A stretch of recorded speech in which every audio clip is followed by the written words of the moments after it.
તમારા બધાય વતી કહું છું કે અત્યારે હું અહીં રામપુરા જ છું.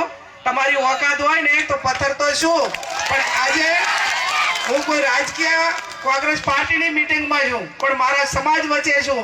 અને મારા સમાજ આખા ગુજરાતની અંદર ખૂણે ખૂણે બેઠો હોય અને કોંગ્રેસના આગેવાનોને ઠાકોર સમાજને કોઈ પથ્થર મારવાની ધમકી આપતા હોય તો આમ તો અમે ગાંધી વિચારધારાવાળા છીએ, સત્યને અહિંસાને માનવાવાળા છીએ.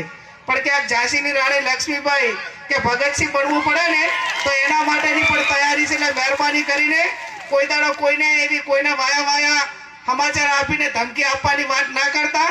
ધમકી જ રહે અને એવી તાકાત હોય તો મેદાનમાં આવજો.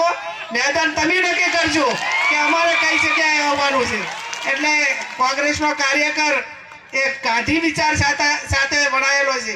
આપણે બધા સદારામ બાપુને ભારતીજી મહારાજને માનવા વાળા છીએ, પણ મહેરબાની કરીને ક્યાંક આ ખોટી મગજની નસ ખેંચવાનું ના કરે એવી પણ હું એમની પાસે અપેક્ષા રાખું છું.